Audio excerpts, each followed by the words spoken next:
Hi everyone, this is Mari Craig, and you're listening to the Small Steps to Wellness show, a podcast where we discuss how we can achieve more wellness in our lives one small step at a time. For the past 6 odd years, I've taken a special interest in nutrition and I've changed the diet of my family on its head. But as I've dived deeper into the world of nutrition, I have learned that health is so much more than just what we put on our plate.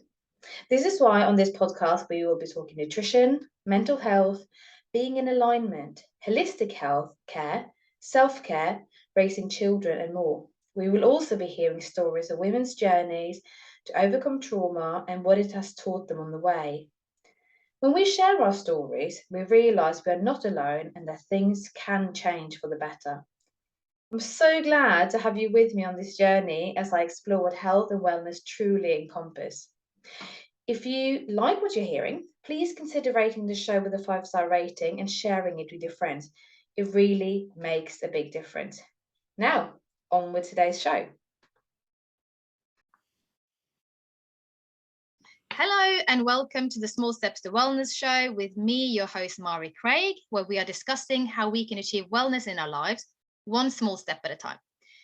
Now, navigating your way through the jungle that is nutrition advice can be difficult, believe me, and it's often hard to decipher, I think anyway, what is sound and not so sound advice. And this is why on today's show, I've got Lina Kumar with me, and we are going to be talking about what the majority of us can do to take better care of ourselves. Now, Lina, lucky woman, is born and brought up in Cyprus on the true Mediterranean diet. She worked as a podiatrist for 17 years in the NHS and the private sector before retraining as a nutritionist in 2016. Lina is passionate about empowering people to take their health in their hands and minimize the odds of lifestyle disease. She's a lover of all things whole food, especially veg, fruits, nuts, and beans. And if you look at this show, you'll see a photo of Lina with an amazing photo with broccoli, one of the best veg out there, really. Welcome to the show, Lina. Hi, thank you, Mari. Thank you so much for having me today. Oh, I'm so glad you could be here. And I have to say, I love that photo of you with your broccoli. So, is that one of the vegetables you grew up on? Yeah, oh yeah, we have the neighbor basically in Cyprus grew a lot of broccoli, cauliflower, and cabbages, and he'd always give us some, just stretch his hand over the fence and give us big broccoli, which was organic, and even the leaves we would eat unless the slugs got there first. But he didn't use any pesticides, so it was either us or the slugs that would get to them Amazing. first. So. Oh, I love it. What is it like then? You said you grew up, so you moved to the UK in 1998, but before that you were brought up on the true Mediterranean diet. What does that look like in Cyprus? It's a very colorful diet. It includes mostly half of the plate is salads generally, or boiled veggies, or roasted veggies, of all different types of whatever is seasonal, that's important. Mm. And then lots of olive oil or olives. Lemon is always on the table. Yogurt, bread, but they're mostly sourdough bread with the sesame seeds on top. What else do we have on the table? And then we do eat meat, but I mean, over the years, the quality has dropped. But back then, when I was a child, we had again a nearby farm, so the farmer would provide us with the organic grass-fed, free-range meat. And eggs, yeah, and very little processed food. I mean, I never remember buying anything that came in a black box or ready meals or tins even. I mean, lots of beans we eat, fresh beans. So yeah, and obviously nuts and seeds are always there on the table in their whole form, like the almonds and the walnuts. And I used to go and crack them with a stone outside on the bench. So yeah, all really whole, like as on the tree. Yeah, fantastic. Well, I've just had my lunch, but it makes me feel slightly hungry again. Oh, bless you. Well, yeah, But you so, have, yeah. but you said they're moving to the UK 1998. I mean, that must have been a bit of a. I mean, I come from Norway. It's not a massive difference between Norwegian and British food, I have to say. But coming from what you were just describing to the UK, that must have been a bit of a shock to the system. It really was. I'll tell you a funny story. So I went to Plymouth to study podiatry, and the first time I went to Sainsbury's was when I came back with my six pack of tomatoes, a cucumber, lettuce, and courgettes I think I bought, and they were all perfectly symmetrical, round, perfect shape. And they came in their plastic bag and the bubble wrap or whatever. And I managed to open them up and I tasted them, and they didn't taste of anything that I was used, what I was used to. So I was really upset. I'd spent this money, which it was expensive to spend, 50p on a cucumber back then. I thought because we had it for free in the garden anyway, so at least I wanted to taste it. So I phoned my dad and like, what's going on with these veggies? Why can't I taste them? And then he explained to me the whole process of globalization and the, cold storage and picking the fruit and veg before it was ripe. And then obviously transporting it in a way that it wouldn't get bruised and things like that. So obviously that interfered with the taste. So yeah, it just took me on a journey of investigating the importance of nutrition on our health and what nutrients are we lacking actually if we can't taste our fruits and vegetables, because so often, I mean, the smell in them is the antioxidant content of the fruits and vegetables. If you can't smell it, it means that it doesn't have that full potential of antioxidant properties. Is that what got you into studying nutrition then? Because you worked as a podiatrist for 17 years, so you trained in the UK for that, correct? Yes, yeah. Then you moved over to study nutrition, and you became a nutritionist in 2016. So you've only 6 years now. Is that what got you to move over to that, or what happened? Yeah, so because I ended up working with a high risk foot in podiatry, so mostly wounds that were developed as a result of poorly controlled diabetes or very poor circulation, vascular disease or a heart disease or rheumatoid arthritis, lupus, all the autoimmune diseases which were unmanaged. Not very well managed with lifestyle.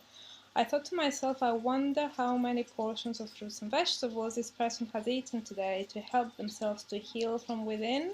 Because all I was doing, I was helping to salvage a limb before or after amputation sometimes to, not to get further with amputations and infections, but I wasn't really making a permanent change to that person's life in terms of health. So I would ask them often, what did you eat today? I wasn't qualified, but just a general question. And most of the time I would hear a piece of cake, coffee, tea, beans on toast, a can of this and that. And I was really devastated inside because I wouldn't hear of any whole foods.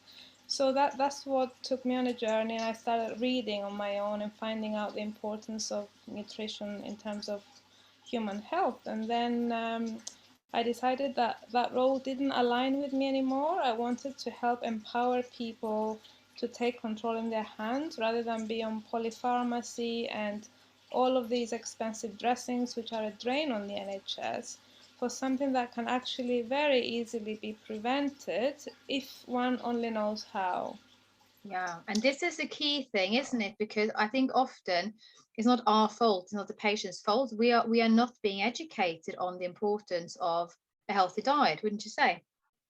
Yes, exactly. Unfortunately, that's the thing, exactly, Mari. And most people think that nutrition is complicated or it's expensive or it's a luxury or I don't have time to prepare healthy snacks. And that's where we come in, just to simplify everything and say, listen, you have it, you have the, all you need is the will. Without will, nothing can be done. But I think once the education and the information is there, people then start thinking about it in the background, and they know that they can do a lot to help themselves from developing an autoimmune disease, or diabetes is a very easy example.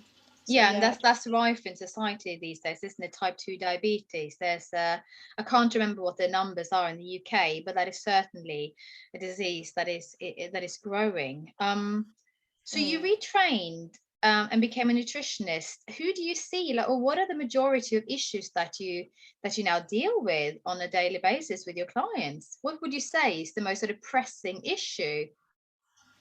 The ones that we see mostly are type 2 diabetes, hypertension, high cholesterol, autoimmune diseases, mostly thyroid related, and also low fertility in men, anxiety, mostly in women. That, of course, that goes on to trigger things like hair loss, and that can often be related with thyroid health as well.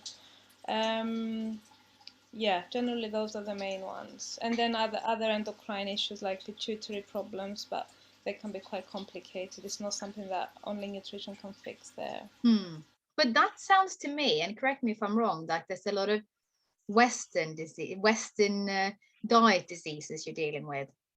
Yes, definitely. I mean, the average person, I think it's getting better now, but the average person is not getting the amount of whole foods that they need to maintain their health, let alone improve it.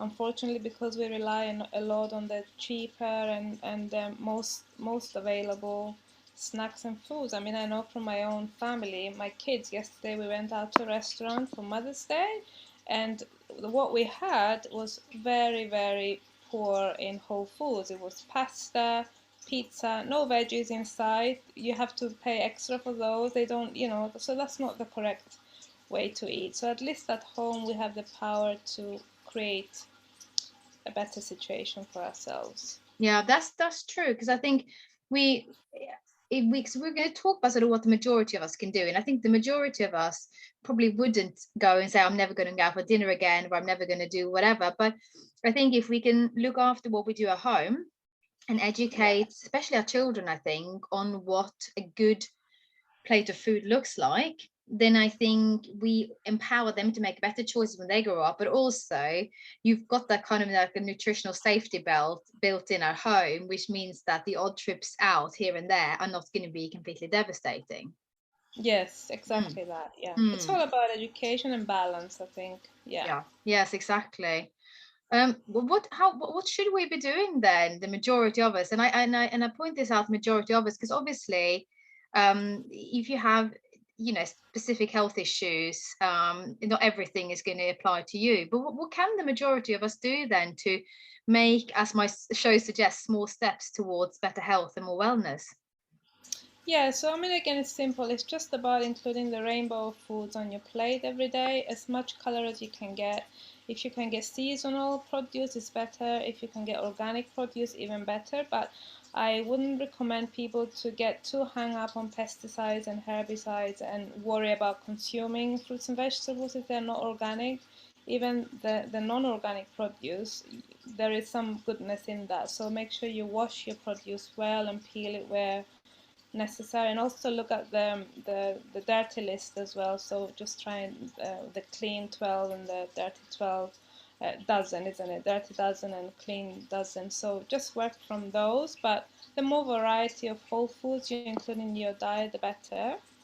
And then what I personally try to include in my diet every day is about 10 to 12 foods. So those are mostly non-negotiable for me. I mean, with some exceptions, but generally those are the main ones. So if you want, I can talk about what I do.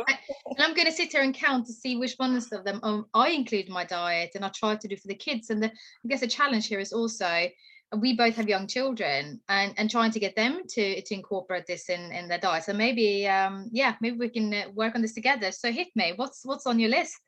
That'd be great. There are a few that I really struggle with my kids on this list, so I have to find other ways to sneak them in somehow. Even though they're getting clever as they're older. But anyway, so the number one I have, they're not in significance order, they're just, as I thought of them in my head. So the number one that I've got here is cruciferous veggies. So broccoli is my hero, and I'm gonna say something really exciting about broccoli in very briefly. So obviously broccoli is one of the cruciferous veggies, so any others are also great, the cauliflower, the kale and things. But broccoli has a compound, like all cruciferous veggies do, called sulforaphane, and this one is almost exclusively found in crucifers. What happens with broccoli is if you chop it and then leave it to the side for about 40 minutes, this compound goes up by a significant percentage, so the antioxidant capacity of this compound really goes significantly upwards. So I say to people, chop and leave to the side, so you're maximizing your broccoli. If you have any questions on the broccoli, let me know, Mari. Otherwise, I can move on to the next one. I'm just wondering how you prepare it, because my kids are a bit funny. I mean, my eldest is a real foodie. My youngest, she went from saying I don't like broccoli to I only like the stems till I don't like the stems. But what I sometimes do is I finely chop the stems so finely, and you know, that you can't even tell, and I put them into sauces and things. Or I actually also chop them up and put them in the freezer and add them to smoothies. Nice And that idea. works quite well, and that you will have. Oh, brilliant! That's really good. Yeah. Nobody else likes the stems in my family, so I eat them. I love them. Yeah. So yeah, but that's a really good tip. So yeah, I mean, broccoli has to be very gently steamed, nothing more than that, or gently roasted or raw once you've let it sit for a while. Yeah. Or you can grate it onto your salad as well. It gives a nice bright color. Oh, great idea. Fantastic. Yeah.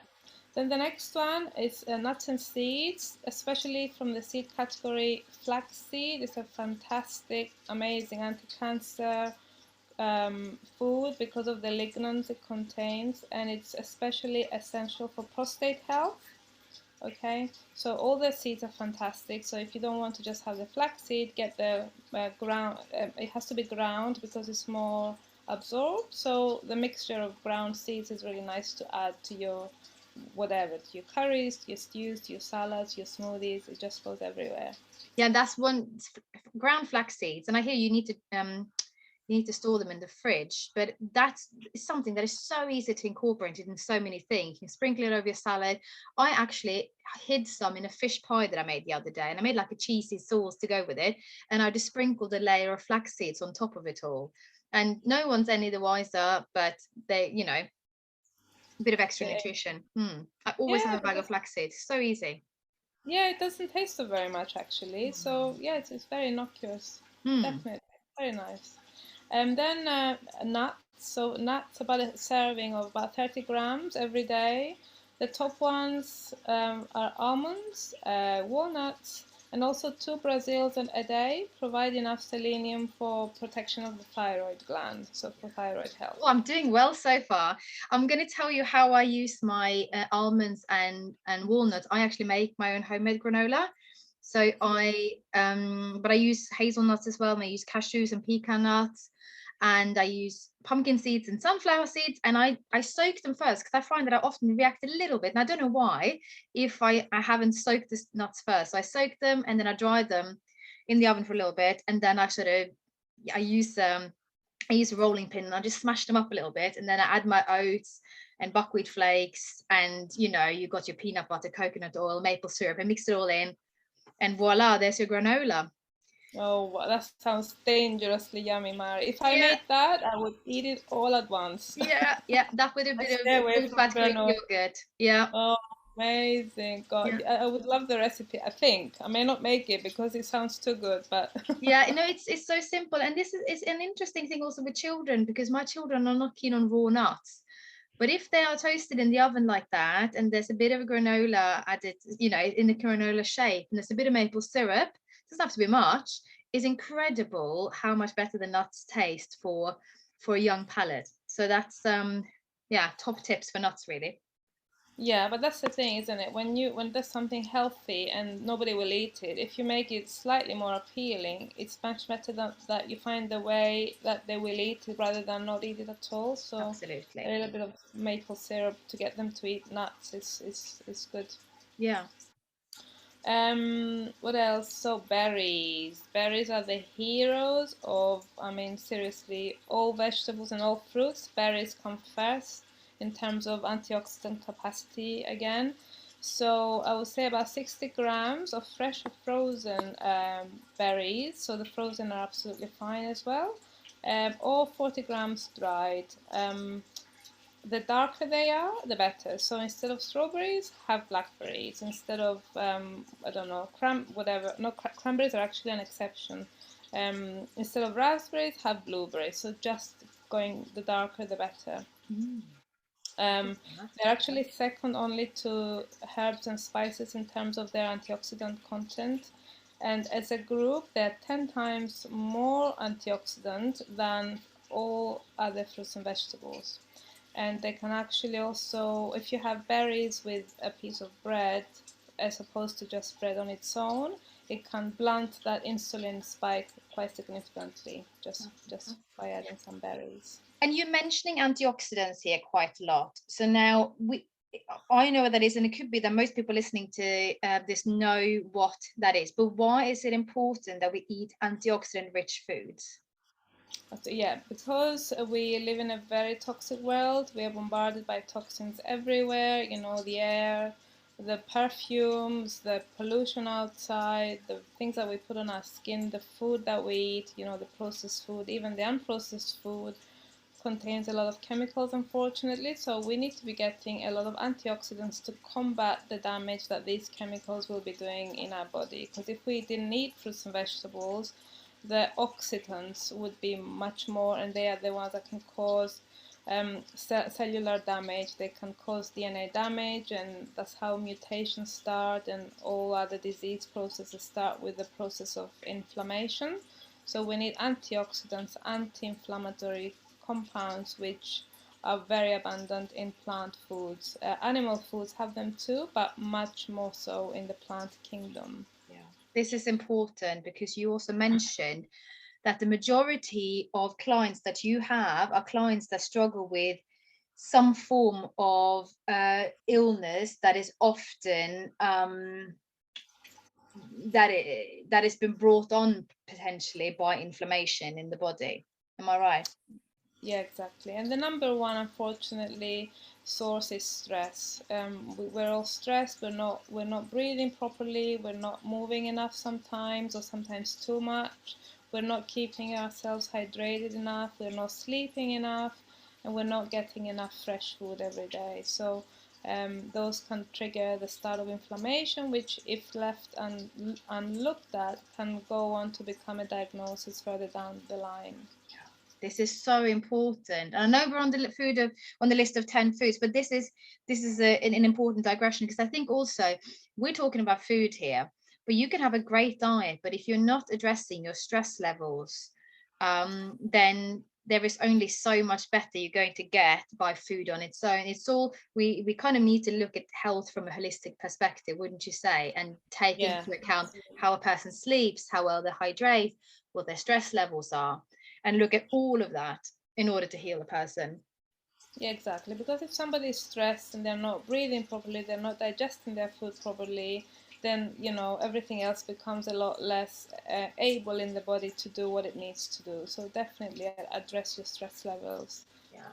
No, this is so important. Fantastic. So, okay, berries. I'm doing well. I use berries for smoothies normally, and sometimes just as a little bit of pudding for the children. I add a bit of coconut yogurt sometimes with it, and they love it. They think it's a proper treat. And in the summer, I will blitz it up with some coconut yogurt normally, and sometimes a scoop of my plant-based protein powder with vanilla, and then I make ice lollies.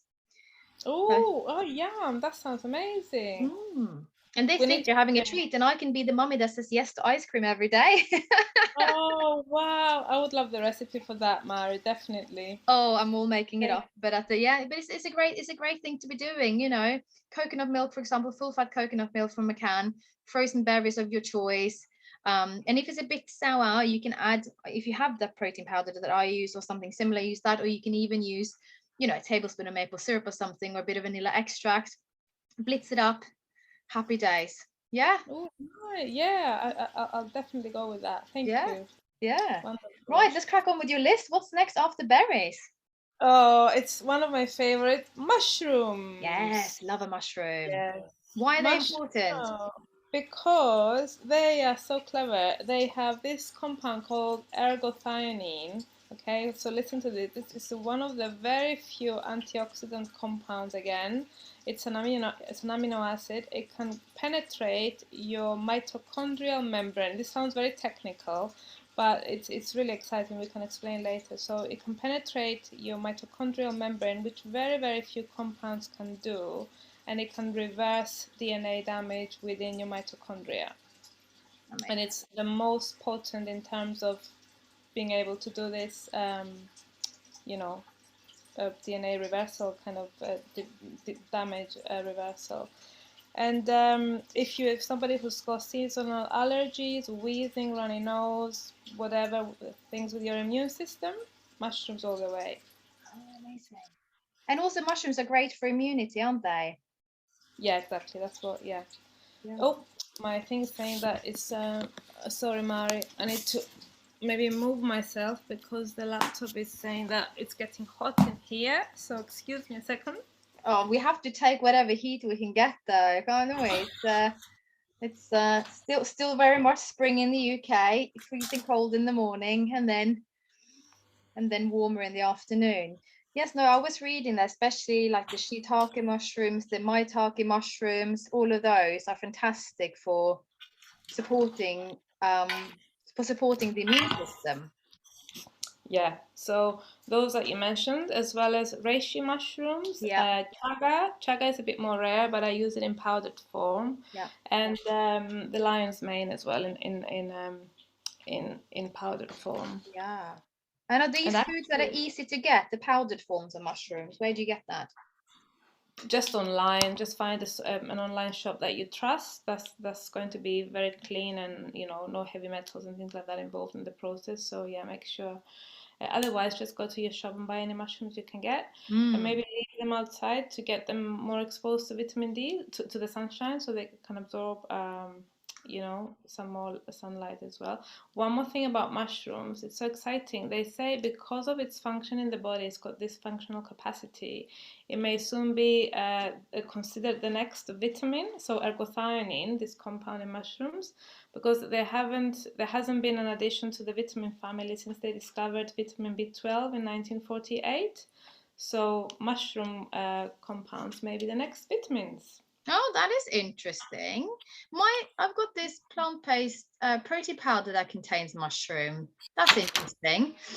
Well, Yeah, here we so, but then again, we're looking at what can the majority of us do. We have young children again. My eldest loves mushrooms, which is rare. I could not stand mushrooms until I was a grown-up.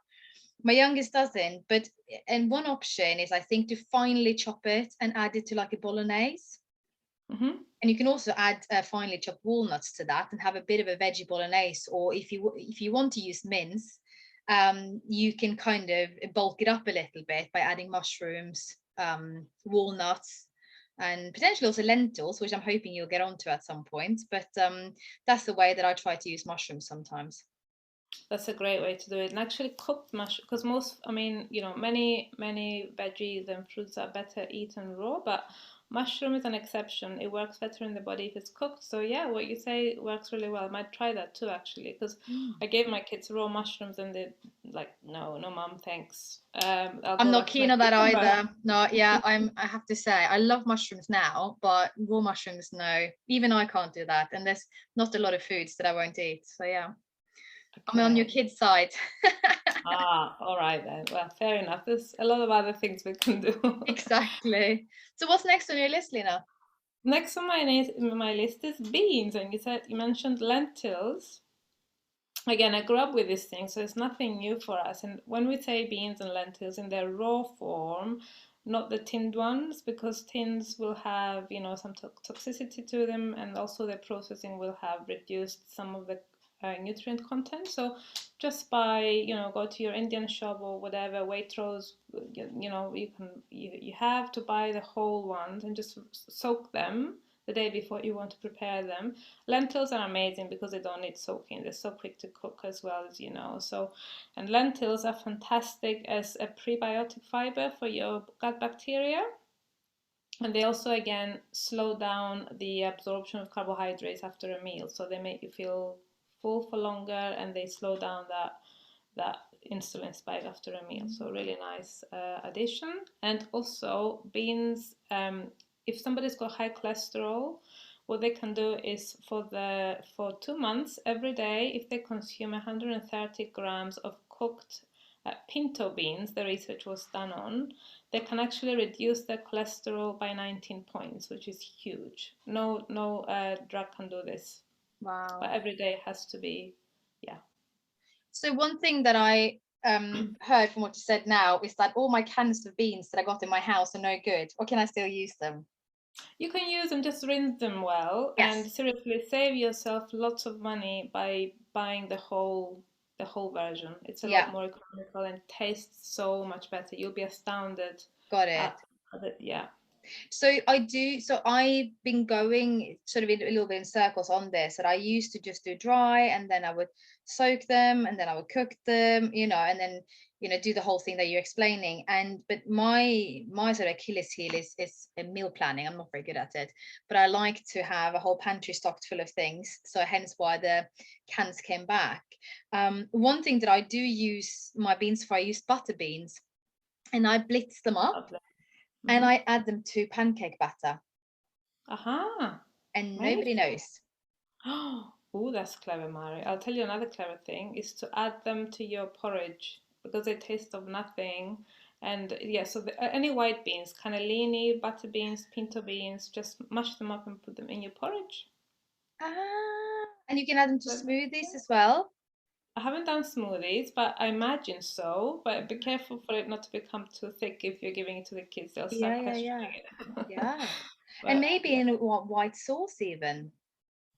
yes. Oh yeah. Yeah, but this is Right. so this is interesting. Now I always rinse the beans, and as I say again, my eldest, she will eat all these things. My youngest wouldn't touch it, because for her the consistency, she's got quite a sensitive palate, and the consistency of beans. So I can understand that. It's a bit of an odd consistency if you're not used to it. But mixed up in pancakes, or I've got a waffle maker, works an absolute treat. You can have the whole can in there, and they would happily eat them. I would love your recipe. They're bugging me to get a waffle iron. I'm like, I don't want to be making waffles the way you guys like them, with the standard flour and everything. So I'm gonna speak to the clever Mari, and if she's got any good ideas. Yeah, you can't be Scandinavian and not have a waffle iron, I'm afraid. There's the certain rules to follow. Yeah. Well, yeah, no, but it's there are so many options of to make this both palatable for children and really, really nutritious as well. So yeah, love a bit of beans and lentils, absolutely. Yeah, no, I mean, there's so much choice, from your black beans, adzuki, mung beans, soybeans, fantastic as well. Yeah. Really good, as long as they're non-GMO, if you can get them, and, Yeah. water washed rather than bleached. And black beans are perfectly now to put into brownies. So yes, I've done yeah. that. Yeah. Right, let's crack on next on your list. The next one is greens, your one-stop shop for magnesium, folate, vitamin K, vitamin C, all the micronutrients. They're so low in calories, and they're fantastic as a whole round protein as well. Fiber, obviously, so 2 servings a day. The darker they are, the better. So things like kale, and the more bitter they are, the better. So if you can eat them. Calcium as well, they're rich in. And the next one is, did you have something to say on greens? No, just again, I make smoothies, I make pestos, I make kale crisps. I think that's it. Gosh, what else? No, I just love.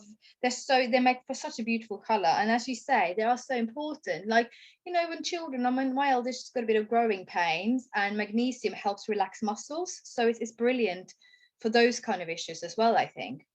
Yeah, fantastic. And for relaxing your muscles as a grown-up as well in the evening, so you can probably sleep better. Yeah, the more greens the better, I'd say. Yeah, definitely. And then I'm gonna move on to this is a 3-in-1, because I cannot choose one of the three. They're all brilliant. So ginger, garlic, turmeric. I call it GGT. Okay. Yeah. So all of them equally fantastic. One of the doctors that I follow said that if there were ever a pill, if there were ever such a thing as a magic pill, single ingredient, ground turmeric would probably come the closest. Yeah. So yeah, amazing. Anti-inflammatory, anti-arthritic, antiviral, antibacterial, anti-everything. It's just anti-cancer. Fabulous. But people who have gallstones have to be a little bit careful about how much they consume, because that can trigger pain. Otherwise, really good. And you don't have to be going for expensive supplements, because those work on the curcumin extract again. We've done the extract situation, so just go for the powder. Or eat the raw root. I personally love eating the raw root, so that's really good. And then ginger and garlic, very similar situation. Ginger is great for menstrual cramps or migraines. If you feel a migraine coming up, just dissolve some ginger powder in some water and just drink it, and hopefully that should help with the migraine. Garlic, I mean, I won't even go there because it's just a top herb or vegetable. It contains really, it's actually number one vegetable for various types of cancer, and only second to leeks against kidney cancer, but all other cancers, it's a number one anti-cancer. Oh, there's so many. Yeah, I love a bit of turmeric. I use them if I want to make also as food color. So add quite a bit if I want to make, I don't know, yellow rice or yellow pancakes. Again, I love my pancakes. But I try to add it into most things because it doesn't take, you don't need to add loads and loads, and also it's not super strong in flavor, I think, anyway. So it's one of those spices that you can really incorporate into most of your cooking, I'd say. So yes, absolutely agree. Yeah. I make like chicken kebabs for the kids, and I make them with turmeric on top, so it gives a nice golden. Good idea. Love it. Yeah, right. And then last but not least is coffee, which I'm a big fan of. Woohoo! We have a controversy there for some people. So coffee is not for everybody, okay, because some people don't have the gene that is required to metabolize caffeine. Some people are very sensitive to caffeine. But generally speaking, as a food, it's very, very healthy. We have about 8,000 types of different polyphenols in the plant kingdom, and many of these are found in coffee and tea. So if you're going to choose between coffee and green tea, go for the green tea. But if you don't like green tea, you're like me and you struggle with it, I'm learning to love it now. But coffee is your friend, but not more than 4 cups a day. So the extensive research on coffee, not more than, and anything over 6 is going to be detrimental. So between 4 and 6 cups is your happy medium. I personally take 2, that's enough for me. But yeah, lots. And then green tea, again, fantastic with the catechins and the other types of polyphenols like the flavonols and stuff. And even more so than green tea is white tea, enhanced with a little bit of lemon, because that releases the antioxidant effect. It boosts the antioxidant effect. Oh, I love that. And I think a lot of people listening are going to be like, yes, I can have my coffee. But there's coffee and then there's coffee, right? So yes. What's important to look for then when you buy coffee? So ideally go for the organic ones, know where it's sourced from, and the beans also. Some of them, I think the Arabica ones are the ones that have the most of the one compound that we don't want. So the other type, I forgot the name now, Arabica and Robusta, is it? I think. You're not asking the expert here. Okay. No worries, but even try not to go for the Turkish coffee, which is what I grew up with in Cyprus. I mean, not me, my grown-ups back then when I was a kid. My parents would drink the Turkish or Arabic or Greek coffee, whatever it is. So that's not the best. The better one of the coffees is a filtered, the one that goes through the percolator. Yeah. The dripping. Yeah, because there is one compound in coffee which is fat soluble, and we don't want that one. So it gets trapped in the filter paper of the coffee, and then you're getting the pure coffee coming down. So ideally organic, and try for it to not be, have mold and heavy metals, which is not always possible to know, of course. But if you go for a reputable company, that's better. That's interesting that you say about the filter coffee, because that's a prevalent way of drinking coffee in Norway, and where I'm from, and in Norway they drink so much coffee, and it's all filtered coffee. Oh, not all of it, but most of it. And it has been said, I can't remember where I read it, that it's one of the main sources of antioxidants in Norway. It comes from our coffee because we have so much of it. So that's really interesting. How about decaf?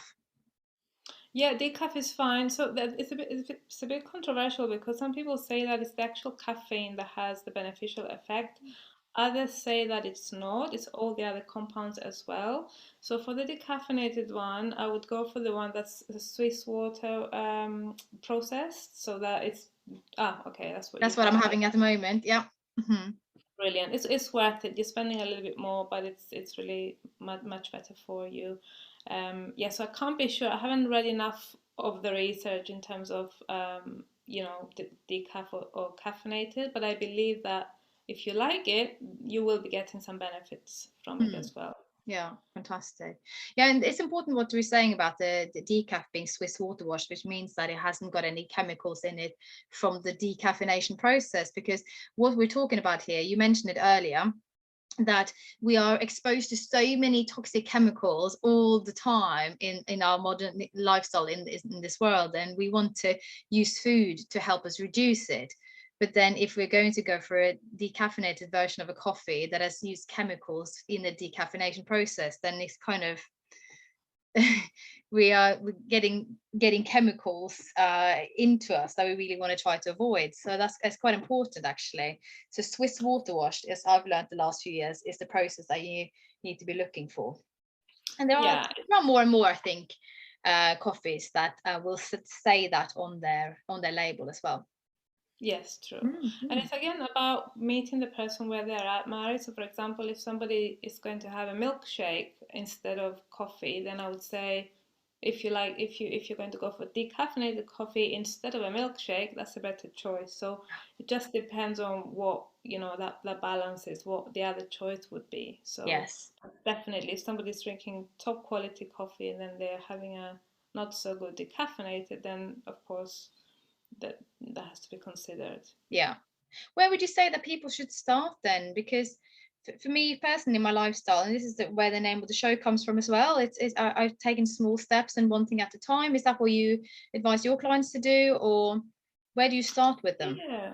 Yeah, just think of what is the first thing that you would like to change in your diet. What kind of what bugs you the most? So is it your snack time? Is that your weakest point, or is it breakfast? So maybe the favorite time of the day that you're looking forward to eating something, just try to maximize it. And what I say is every time that you eat something, it's your opportunity to feed your cells or to damage your cells. So if you have that knowledge and understanding to protect your cells and try to maximize that meal. So for example, if you're going to have an apple, add a little bit of ginger on top or cinnamon and have some peanut butter or a couple of nuts just to maximize that snack, and the same with every meal. If you're making a salad, add as much variety as you can. Add your herbs and spices. That would have been another category of top foods I would include because they're concentrated antioxidants. So oregano, mint, just any opportunity you get to really boost that meal, then please do. That's fantastic advice. I think we'll leave it at there, Lina, because I think there are so many things we could be talking about, but this is really, really useful advice, because I speak to so many people that go, I don't know where to start, I don't know what to do, it's all so complicated, and then they feel completely overwhelmed and they end up doing nothing or trying to do everything in one go and then failing, because it's hard to change everything in one go. But if you, as you say, you can take one meal at a time or one little habit at a time, change that till you feel okay about it, and then go on to the next thing, right? Yeah, it has to be based on happiness, and food is, I mean, unfortunately, it's not just eating, it's the emotions that come behind it, and yeah, what leads us to make that decision. Fantastic. No, I love that. Thank you so much, Lina, for sharing your wisdom with us all. Really, really appreciate it. I will post all the details of how people can contact you if they want to work with you in the show notes. And it just remains for me to say thank you so much to you for listening to the Small Steps to Wellness show. Thank you to my guest, Lina. And hope you found this useful. Any questions at all, do send us a message. And again, I think if there's anything that concerns you, always go and talk to your GP about it. If there's anything that you go, oh, should I be doing this with the condition I have? That's a good place to start, wouldn't you say? Yes, definitely. Absolutely. Fantastic. Thank you so much, Lina. Thank you so much for having me. It's been great. I enjoyed chatting with you, Mari. It was really nice. Oh, thank you so much. Take care now. You too. You've been listening to the Small Steps to Wellness show with Mari Craig. I am passionate about helping mums get their energy back through simple nutritional changes, because we know that if mummy is happy, the family's happy. If you would like to connect with me, you can find me on Instagram under @smallstepstowellness, or visit my website smallstepstowellness.info. Speak to you soon.